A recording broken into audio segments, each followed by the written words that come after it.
ebya Kadama yafuna olubuto essaawa zineno ng'aliira ku nguudo tamanyi kyakukola ebintu byamusobedde dda ne taata Lubuto alweganye fenna tumanyi ensonga za John ezigenda mu maaso ez'okubanga yeebaka ku bawala baatolosezza mu biyumba ebyo byambu kankaddemu ebyo byambu saagala obuzaabuzibwe nti Adita yagambye ebyo byambu siina bukakafu bulaga nti nno John abawala bajja mu biyumba abeebakako wabula ku butambi obugenda maaso obumulumiriza nga mwe muli n'omukyalo w'olubuto eyavuddeyo n'amuwaako obujulizi nti nno yamwebakako n'amufunisa olubuto tayagala kutwala buvunaanyizibwa bwa lubuto bye tugenda okuba nga twogerako nze omuntu oba obadde okola birungi oba nga akola birungi olunaku ekibi we kivuddeyo tugenda kuba nga tukyogerako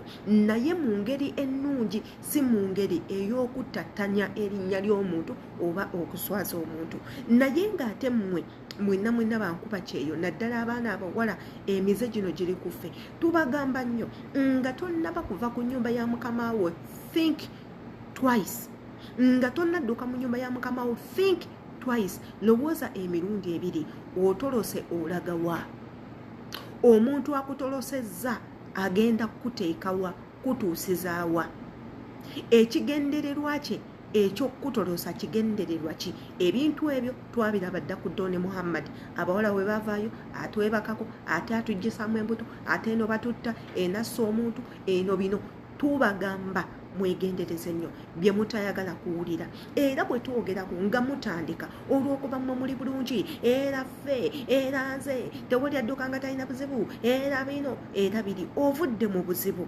obweru gy'odduse wa mukamawo ogudde mu buzibu obulala bw'otagenda ate kusobola kubanga wejjamu tugenda kwogera Kufuna Katambi yenze Sheila Adita as following page yange ya Facebook kosa Sheila Adita page ku TikTok Sheila Adita page ku Instagram Sheila Adita page wano wenyini Sheila Adita page subscribinga commentinga bw'obumaze okulaba okutambinga bwebute ensonga za John zefuuse ensonga za John katugendeko mu butambi na biki Bannayuganda bye bayina okwogera ku nsonga zino ate era tukomewo ebya Big Joe bikyalandira ddala ate bibi Big Joe yali asente okuva ewa John tulinawe ne babuzaabuza omusango gwe baali baleese mu bantu okusobola okuyamba omwana ono soka owulira abatuuze engeri gye bataali basanyufu eri gy'oli Big Joe nali ku live Big Joe nga mpise ku live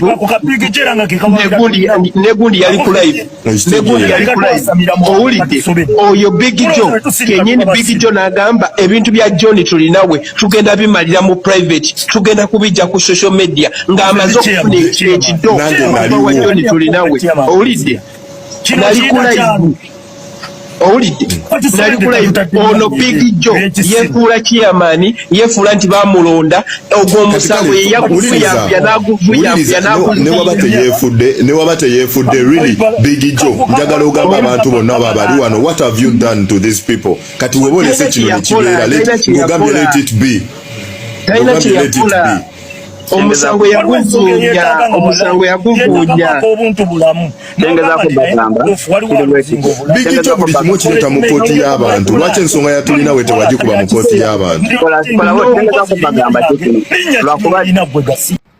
weeyitaayita chairman wano ani yakulonda Big Joe tetwagala kubeera nga mutusiriwaza ensonga ezimu we ziba nga zizze nga zakukwatibwako bantu muzireke nga zitambule akasajja kano oba keeyita ki muganda wange weetereeze tunulira comment eno ono omusajja tulinawe John yeefuula atamanyi muntu gwe boogerako y'omu eyajja oluvannyuma n'owa Big Joe ssente ne musobola okubuzaabuza omusango era yakomyewo ne guno omulundi omusajja ono yakoze live soko ogirabye wano wansi nze nkwasa obusungu nsobola okukwasa obusungu omutwe ne gukuluma ne weebaka kyokka nga guwaguze kaddatako sawa nabe bayingirawo mullo ati lwaki omalira bano munda kati ekyo kibuuzo balina okukibuuza kitaawo lwaki yamalira maama wo munda kati singa yakumalira wabweru singa tekwandikulabyeko afune baafu kirabya ne sabuni tene mudwali bagenda mukolako ndoza mukirabye ono omusajja talina magezi ate amanyiza kajanja. So this is a call to all tiktokers mwenna gye muli muveeyo okusobola okulwanirira mwana muwala afune obwenkanya. Era tulinawe John njagala okutegeeza nga wagambye wano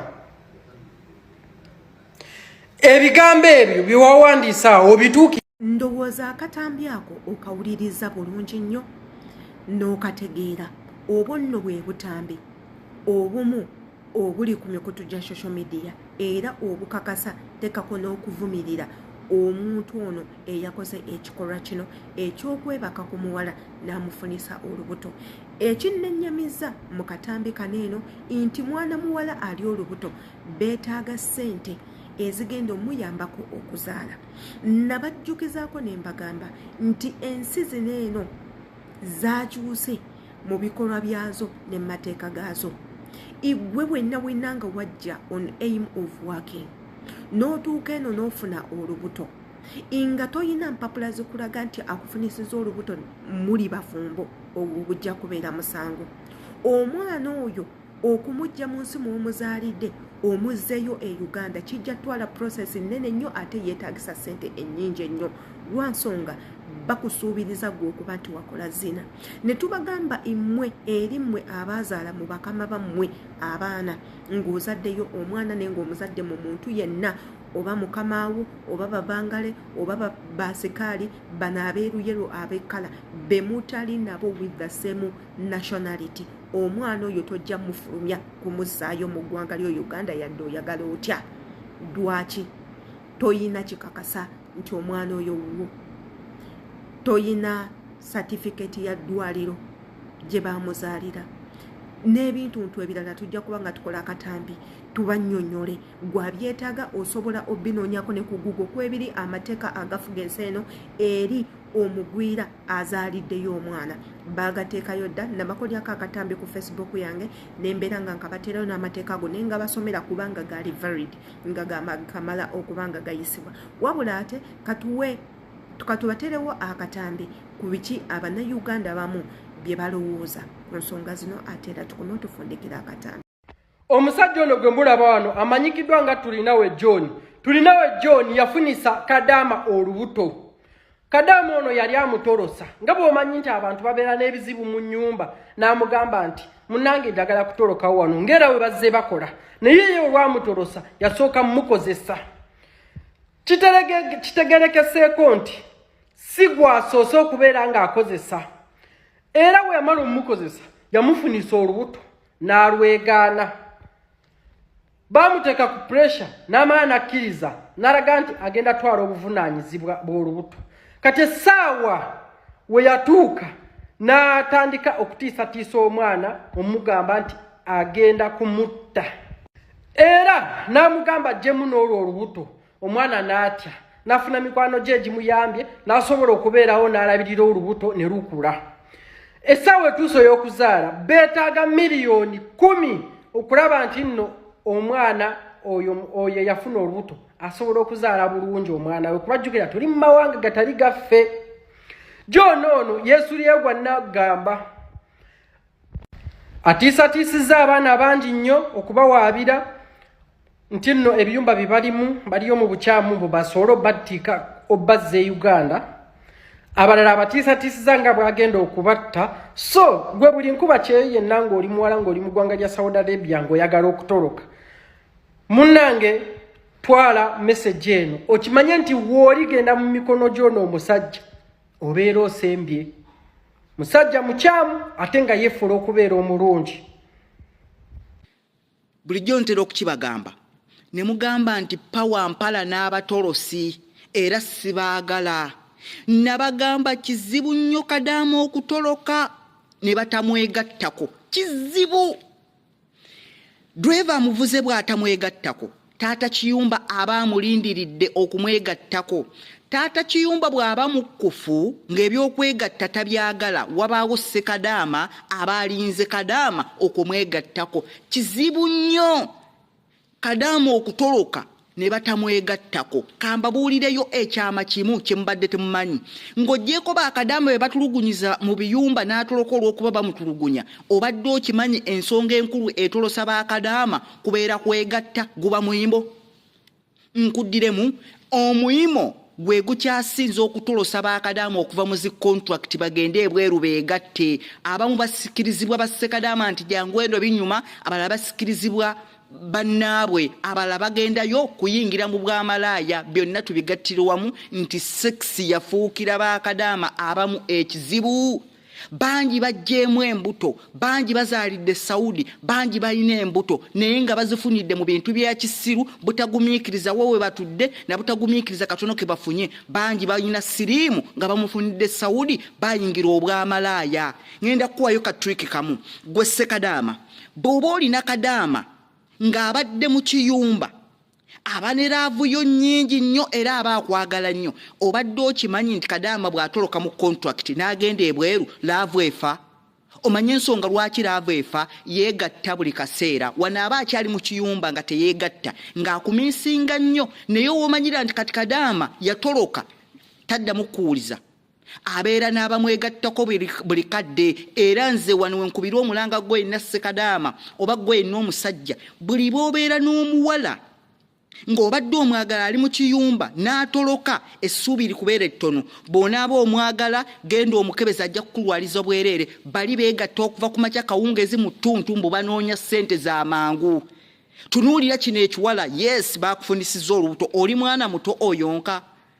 Kambuze abakyala abakuze abakuluze mu myaka bwe bafunisa embuto ng'abasiru mwazaala nako muyina abaana ne bakufunisa olubuto olw'okuba omuyimo gwakufuukira omuyimo ke babafunisa embuto, olaba weegaala n'osala obakuteekemu kye baakuteekamu kyonna kufunisa olubuto. Mugume n'embuto zammwe, temutumanyiira temutumalaako mirembe ba Kadama.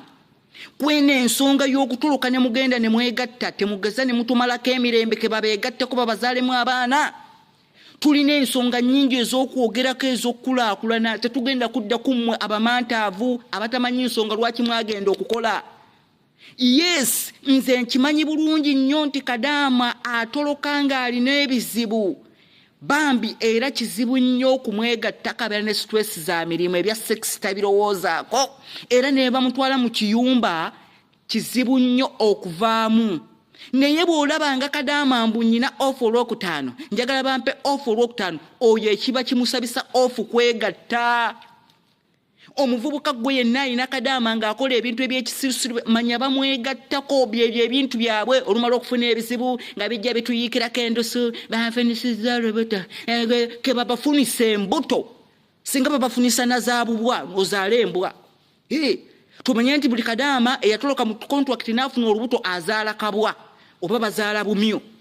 Tumanye nti baani ba Kadama abaatoloka olwa sexi nti gundi ne gundi nakimywero nakandi baatoloka balina obubwa bwe baazaalira ebweru, nga mmwe temuzaala baana muzaala mbwa kubanga muli basiru. Muli basiru. Wave Uganda ng'ekikuluma ennyo sexi. Omusajja yakutulugunya abasinga abasajja babatulugunya. Madduka Uganda ng'embeera egaanye musajja mirimo, omusajja takuwa ssente, olina abaana ondagala otuuse Saudi, Mukama akuwadde omukisa, oganya okugumiikiriza, oli mu byakutoloka, oli mu byakwegatta, ofunye olubuto kijja kituyiikirako endusu. Tetugenda kubagumiikiriza mmwe temutumanyira na kutumanyira ba Kadama. Bannammwe ababeera mu biyumba ne bakola, si buli atoloka nti alina kubeera mwasamu, naye abasinga kutoloka muli baasamu nnyo. Sexi yabafuukira sexi. Sexi yabafuukira ekizibu, wava ne ku byakuleeta n'ebyakutwala. Ennaku ogyerabidde oli mu kwegatta bw'ofuna embuto. Embeera kati mutambuze vidiyo eno Kadama omuvubuka wuno oba abafunisa abafunise. Njagala buli Kadama yenna funisa Kadama yeesiruwaza embuto, bazaale obubwa oba bazaale egundi enkolya. Kadama abeere nga yazaala ndogoyi nga gyayonsa. Muleke kutumanyiira. Oli mukazi mukulu okuze buli kitundu kyonna eky'omubiri mbu kyagenze kwegatta, wagenda kukola mbu kiri mu kwegatta, kiri mu sexi. Njagala bakufunisa olubuto lw'endogoyi, ozaala akalogoyi nga kwoyonsa. Tumanye nti Kadama buli afuna atoloka mu contract n'agenda mu bwamalaaya ne yeegatta azaala ndogoyi. Temugenda kutumanyiira, mutulekeemu bannyabo, mutulekeemu ba Kadama. Genda ofune embuto zo, beerayo sirika. Ani yakugamba okwegatta? Ani yakugamba oku buli gwe batolosa alina kwegatta bwegasi tosobola gana n'okuba enduulu. Abamu abasinga okutoloka temulina nsonga mbuba nze tebanfuga ngenda bweru kweyagala kulya ssente kulya bulamu. mukwano temutusikkirako binnyo, temugezaako nze sisobola kugumiikiriza bino. Tulina ensonga nnyingi nnyo ez'okukolako. Tulina okulaba Kadama ng'azimba obuyumba, Kadama nga yeekulaakulanya abaana be basoma, nga mwate mutuwooza mbu bamufunisiza olubuto. Ke bakufunisa olubuto. Singa bakufunisa olubuto n'ozaala obubwa 10 omulundi gumu. Ne mumanya nti Kadama kiba kibi omuntu eyagenda okukola n'ayingirira eby'omukwano. Uganda wavaayo ng'eky'omusajja akuzaddemu abaana. Ne olw'okuba nti munnange bino temwagala bimanya, naye nga wava Uganda omusajja akutamizza laavu. Awulira weekyaye. Ogenze mu Saudi olayidde n'okulayira mu Katuliki okubya akabonero nti erinnya lya paati n'erya mwana. Mukama weebale. Allahu Akbar. Mukama weebale. Okuva bwe bampadde visa ngende nkyusa obulamu kangende nkole. Olutuuka mu biyumba mwefuula ba sniper, ba superstar, mulese ekyalo kyammwe, mulese obutamanya bwammwe. Kati njagala ssente nnyingi. Okibuuza Uganda wali okoddeko omulimu gw'emitwalo 3 nti nedda nze sikolera kakadde. Nakandi yatoloka afuna obukadde bubere naye ngenda kutoloka wano sirina buzibu bwonna naye akasente bampa kasifu sikolera kakadde. Mukwano mukyafuna nnyo embuto, mukyafuna nnyo siriimu. Mugenda kubonaabona Uganda oboneebone, ne ku Kyeyo oboneebone, ne mu ggulu oboneebone, buli wamu ng'obonaabona bonyeebonye. Olw'ensonga temwagala kuyiga na kwefumiitiriza. Temumanyi nnaku yammwe, temumanyi kye mwagala. Akumpeera omukisa byebyo bye byange.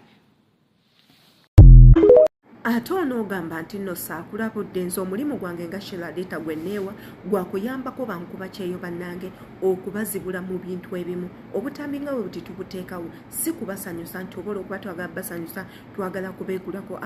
Tubuteekawo for the better of you. Teekako n'abo abapya abaagala okujja eno bajje nga bayinamu ebintu ebimu bye bayina okumanya bye bategeera oba oli awo ebisobola obbakungira okugwa mu bizibu.